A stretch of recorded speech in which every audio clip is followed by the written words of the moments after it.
Hello friends, welcome to the India News Destroyer. This is शेदन।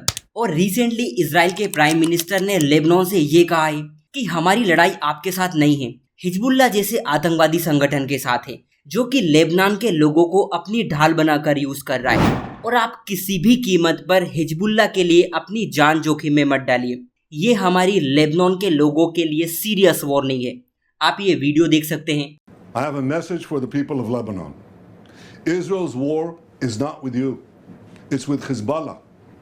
For too long, Hezbollah has been using you as human shields. It placed rockets in your living rooms and missiles in your garage. Those rockets and missiles are aimed directly at our cities, directly at our citizens. To defend our people against Hezbollah strikes, we must take out those weapons. Now, starting this morning, the IDF has warned you to get out of harm's way. I urge you, take this warning seriously. Don't let Hezbollah endanger your lives and the lives of your loved ones. Don't let Hezbollah endanger Lebanon. Please, get out of harm's way now. Once our operation is finished, you can come back safely to your homes. देखिए, Hezbollah ने अपने missiles, अपने drones आम लोगों के घर में छिपा कर रखे और यहीं से ये लोग इजराइल के उत्तरी इलाकों में हमले कर रहे थे। मतलब इस आतंकी संगठन ने लोगों के घरों को एक मिलिट्री अड्डा बनाकर रखा है और इन सिविलियंस इंफ्रास्ट्रक्चर का यूज ये लोग इजराइल पर अटैक करने के लिए कर रहे हैं। उसी तरह का अटैक जिस तरह से हमास ने साउथ इजराइल में किया है। अब आप खुद ही सोचिए, अगर इजराइल हिजबुल्लाह के ठिकानों पर हमला भी करे तो मारे कौन जाएंगे? सिविलियंस, जिनको हिजबुल्लाह ने बहला फुसला कर रखा है। और आतंकवादी संगठन यही चीज तो करते हैं, मासूम लोगों को अपनी ढाल बना लेते हैं।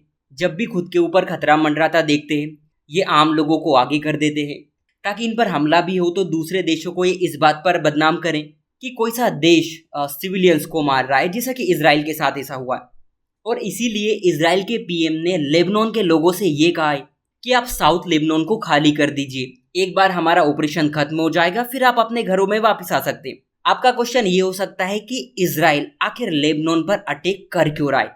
देखिए, जब से इजराइल के ऊपर हमास का हमला हुआ था, या आप यूं कह सकते हैं कि जब से इजराइल हमास कन्फ्लिक्ट चल रहा है, तभी से हिजबुल्लाह इजराइल पर अटैक कर रहा है और बोलता है कि जब तक इजराइल गाजा में अपने हमले नहीं रोकेगा, ये इसी तरह इजराइल के ऊपर हमले करते रहेंगे। और आप देखोगे कि टाइम टाइम पर हिजबुल्लाह बहुत बार इजराइल को काफी नुकसान पहुंचा चुका है।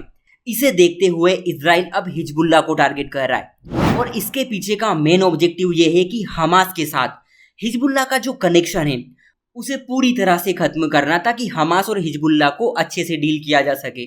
दूसरी वजह यह हो सकती है कि इजराइल अपनी उत्तरी सीमा को और सुरक्षित करना चाहता है, जिसे हिजबुल्लाह ने अपने अटैक के थ्रू असुरक्षित बना दिया है। और इसीलिए इजराइल ने लेबनान में pager and walkie talkie blast करवाए थे ताकि इनकी जो कम्युनिकेशन सिस्टम है उसको खत्म किया जा सके। लेकिन एक सवाल ये भी काफी उठ रहा है कि क्या ये एक फुल स्केल वॉर है? क्या हम इसे एक पूर्ण युद्ध कहेंगे? देखिए, अभी तक ना तो इजराइल ने और ना ही लेबनान ने ऐसा कहा है कि एक फुल स्केल वॉर है। लेकिन आप देखो तो लेबनान में हिजबुल्लाह की जो पोजीशन है ना, वो काफी स्ट्रॉन्ग है। हिजबुल्लाह की पॉलिटिकल विंग ने बड़े बड़े पदों पर कब्जा करके रखा है। ये लोग बहुत सारी सोशल सर्विस प्रोवाइड करते हैं, स्कूल्स, हॉस्पिटल्स एंड कुछ हद तक एग्रीकल्चर सर्विसेज भी। इसलिए हिजबुल्लाह को स्टेट के अंदर एक स्टेट माना जाता है। ऐसे में हिजबुल्लाह की तरफ से तो ये एक फुल स्केल वॉर है।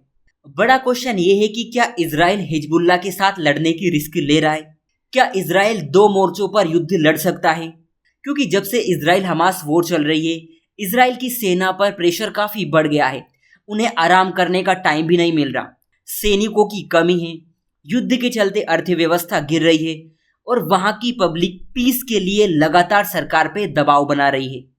ऐसे में अगर इजराइल हिजबुल्लाह के साथ फुल वॉर में उतरता है तो हमास की तुलना में इजराइल को और ज्यादा प्रॉब्लम फेस करनी पड़ सकती है, क्योंकि हिजबुल्लाह हमास नहीं है। जैसा कि हमने समझा था कि वो एक स्टेट के अंदर एक स्टेट की पोजीशन रखता है। 50,000 से 1 लाख उसके पास लड़ाके हैं। आप मानकर चलिए कि करीब करीब 1.5 लाख से ज्यादा उसके पास मिसाइल्स एंड लॉन्चर्स हैं। ईरान का पूरा सपोर्ट है, जो कि सिर्फ टाइम देख रहा है कि कब वो इजराइल पर बड़ा हमला करे। इन सभी को देखते हुए इजराइल के सामने हिजबुल्लाह एक बड़ा चैलेंज बनकर उभर सकता है। इजराइल का अपने दो मोर्चों पर युद्ध लड़ना काफी हद तक अमेरिका के सपोर्ट पर भी निर्भर करेगा, जिसको वो शुरू से सपोर्ट कर रहा है। हालांकि पिछले वीक इजराइल ने हिजबुल्लाह को जो झटके दिए हैं उससे तो यही लगता है कि हमास के बाद अब हिजबुल्लाह की बारी है। सो आज के लिए इतना ही। Take care and thank you.